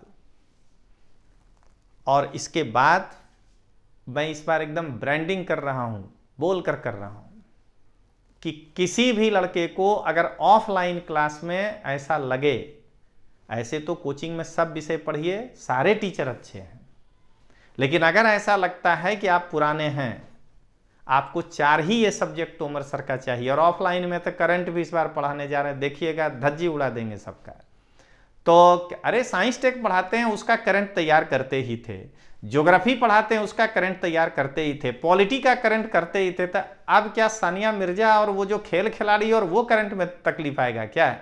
सारा पब्लिक पॉलिसी का करंट तैयार करते ही थे, तो बचा क्या अब करंट में भाई? एक इकोनॉमिक्स का करंट बचा, और क्या बचा? तो अगर ऐसा लगता है तो तोमर सर का भी अगर आपको केवल लगे तो आप आ सकते हैं मिलने के लिए, बट नया लड़का को नहीं देंगे वो क्लास। पुराना लड़का है, अगर एक बार वो जीपीएससी दिया है, हॉल टिकट लेकर आए, अगर उसका पीटी नहीं हुआ है, आए वो 4 सब्जेक्ट उसको पढ़ाते हैं, उसका फीस भी कटेल कर देंगे, बट हॉल टिकट होना चाहिए पिछला परीक्षा का। आईएएस का एग्जाम दिया है, एक हॉल टिकट है, उसके बाद अगर वो कहेगा तो इस बार तोमर सर गुजरात के बच्चों को ये एक एक्स्ट्रा गिफ्ट दे रहे हैं कि इन 5 विषय को पढ़ो और आनंदित रहो और मैक्सिमम रिजल्ट निकालो।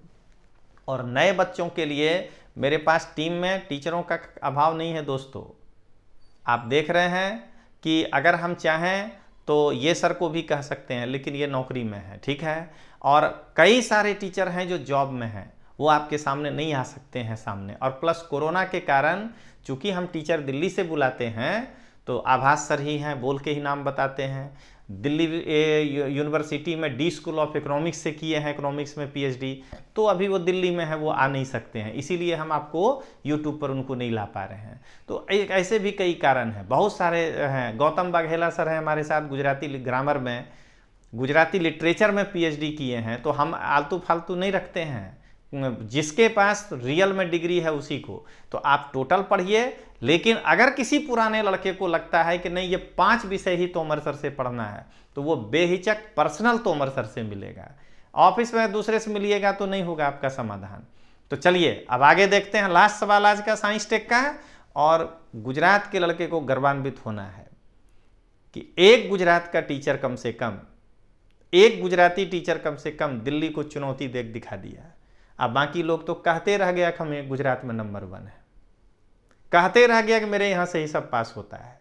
ना नोट्स है आपके पास, ना आपका कोई विद्यार्थी टीचर आकर के कहीं बोल पा रहा है, तो कैसे रिजल्ट आ रहा है? भगवान गिरा देता है रिजल्ट। तो ये ध्यान रखिएगा, कई चीज़ ऐसा है जिसको कि समझने योग्य है दोस्तों। चलिए अब आगे देखते हैं। दृश्य प्रकाश संचार, विजुअल लाइट कम्युनिकेशन तकनीक के संदर्भ में निम्न में से कौन से कथन सही हैं? और ध्यान रखिएगा, मेरा प्रहार प्राइवेट कोचिंगों पे है। सरकार तो अपने हिसाब से जो भी करेगा, अगर गुजरात सरकार कर रहा है तो खराब नहीं कर रहा है, इसलिए गलत दिशा मत जाइएगा।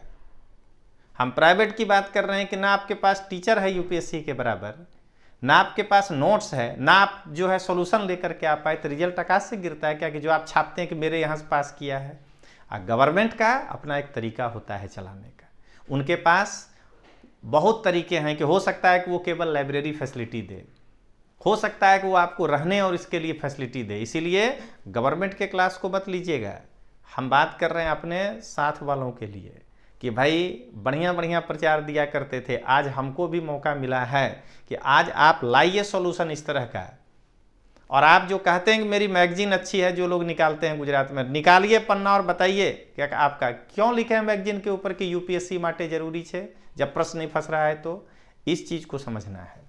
तो चलिए अब देखें, वीएलसी 375 से 780 नैनोमीटर वाली विद्युत चुंबकीय स्पेक्ट्रमी तरंग दैर्घ्यों का उपयोग करती है। वीएलसी को दीर्घ परासी प्रकाशी बेतार संयंत्र के रूप में जाना जाता है।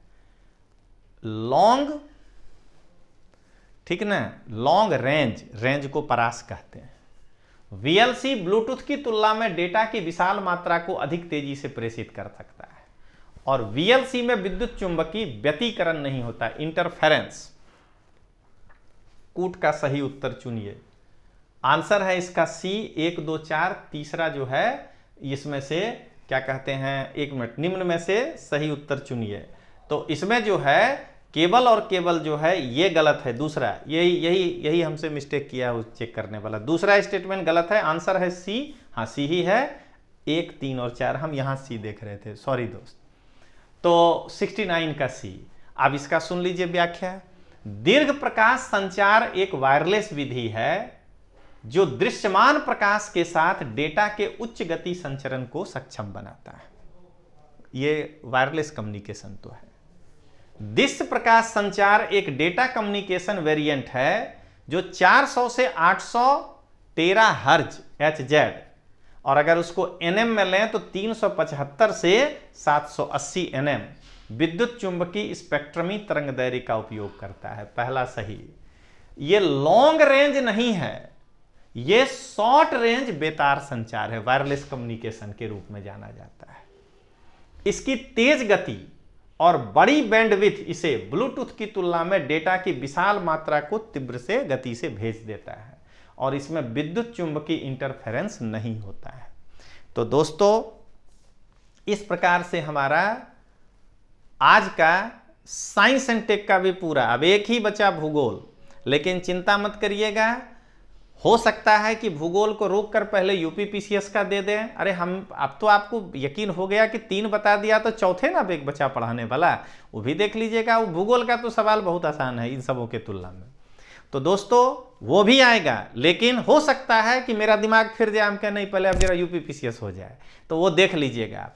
और अगर मेरे किसी भी वक्तव्य से पढ़ाने में कई बार भवावेश में भी टीचर कुछ बोलता है, किसी भी व्यक्ति को, किसी भी संस्था को, ठीक ना, और किसी भी इंडिविजुअल को हानि पहुंचा हो, क्षति पहुंचा हो, उसके इमोशन को कोई तकलीफ हुआ हो, तो रजनीश तोमर किसी को भी जान करके नहीं कहा है, और उसके लिए हाथ जोड़कर माफी मांगता है। ठीक है, तो अगर किसी तरह का हुआ हो तो सॉरी, लेकिन हमने कटु सच्चाई बताया, यही समझना है।